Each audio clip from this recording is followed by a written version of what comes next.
அனைவருக்கும் வணக்கம் மக்களே, வணக்கம். சற்று முன் கிடைத்திருக்கக்கூடிய ஒரு மிக மிக முக்கியமான செய்தி ஒன்று பார்த்தீங்கன்னா வெளியாகி உள்ளது.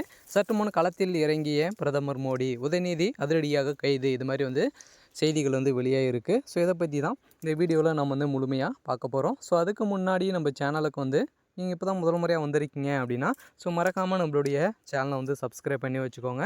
ஸோ வாங்க வீடியோக்குள்ளே போகலாம். ஸோ பார்த்தீங்கன்னா பிரதமர் மோடி அவர்கள் பார்த்தீங்கன்னா அவர்களை ஏற்கனவே உதயநிதி ஸ்டாலின் அவர்கள் தரக்குறைவாக பேசியிருந்தார் இல்லையா. ஸோ இந்த நிலைமையில் பார்த்தீங்கன்னா இரு கட்சிகளிடையே பெரிய மோதல்கள் ஏற்பட்டிருந்த நிலையில் ஏற்கனவே பார்த்தீங்கன்னா ஒரு சட்டமன்றத்தில் பார்த்தீங்கன்னா ஒரு பிரதமர் மோடி அவர்கள் இப்போ சட்டமன்ற தேர்தலை சுதந்திரிச்சு இல்லையா. அதில் திமுகவும் 40க்கு 40 என்ற சதத்தில் பார்த்திங்கன்னா முழுமையாக வெற்றி பெற்றிருந்த நிலையில் மீண்டும் பார்த்திங்கன்னா அமலாக்கத்துறையால் போன வருடங்கள் பார்த்திங்கன்னா திமுகவை சேர்ந்த அனைத்து அமைச்சர்களும் சிக்கியிருந்தாங்க இல்லையா. ஸோ எக்கச்சக்கமான பண புழக்கங்கள் இருந்திருந்த நிலையில் மீண்டும் பார்த்திங்கன்னா அப்படியே அமைதியாக கொஞ்சம் நேரம் விட்டுருக்காங்க.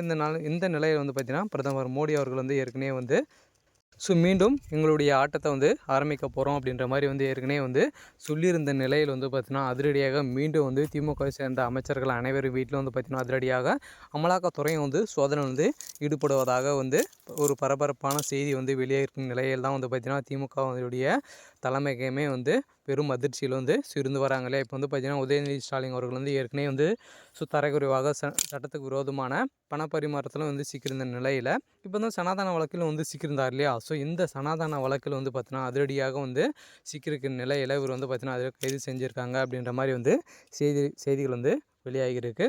ஸோ உதயநிதி ஸ்டாலின் அவர்கள் பார்த்தீங்கன்னா இப்போ கட்சியில் சேர்ந்தே ஒரு 4 வருட காலங்கள் தான் ஆகுது. அதுக்குள்ளே பார்த்தீங்கன்னா பிரதமர் மோடி அவர்களே தரக்குறைவாக பேசியிருக்க நிலையில் தான் பார்த்தீங்கன்னா அவருக்கு பெரும் அதிர்ச்சியை ஏற்படுத்தியிருக்கு. இதனால் ஸ்டாலின் அவர்களுக்கும் ஏற்கனவே பார்த்திங்கன்னா சொல்லியிருந்த நிலையில் ஸ்டாலின் அவர்களோட பார்த்திங்கன்னா கண்டுக்காமல் இருக்கார். இதனால் உதயநிதி ஸ்டாலின் அவர்களை பார்த்திங்கன்னா அதிரடியாக டெல்லி மேலிடம் அதிரடியாக தூக்கி சென்றிருக்காங்க. இதனால் பார்த்திங்கன்னா உதயநிதி ஸ்டாலின் அவர்களுக்கு கைது செய்யறதுக்கான அனைத்து ஏற்பாடுகளும் நடந்திருக்கு. இதனால் பார்த்திங்கன்னா தமிழகத்தில் பெரும் பரபரப்பை ஏற்படுத்தியிருக்கு. இந்த சூழலில் பார்த்திங்கன்னா முதல்வர் ஸ்டாலின் அவர்கள் சுற்றுப்பயணம் மேற்கொண்டு இருக்கார் இல்லையா. ஸோ இந்த சுற்றுப்பயணத்தை முடித்து வந்தோடனே பார்த்திங்கன்னா உதயநிதி ஸ்டாலின் அவர் இப்போ துணை முதல்வராக அறிவிக்க போகிறாங்க இல்லையா.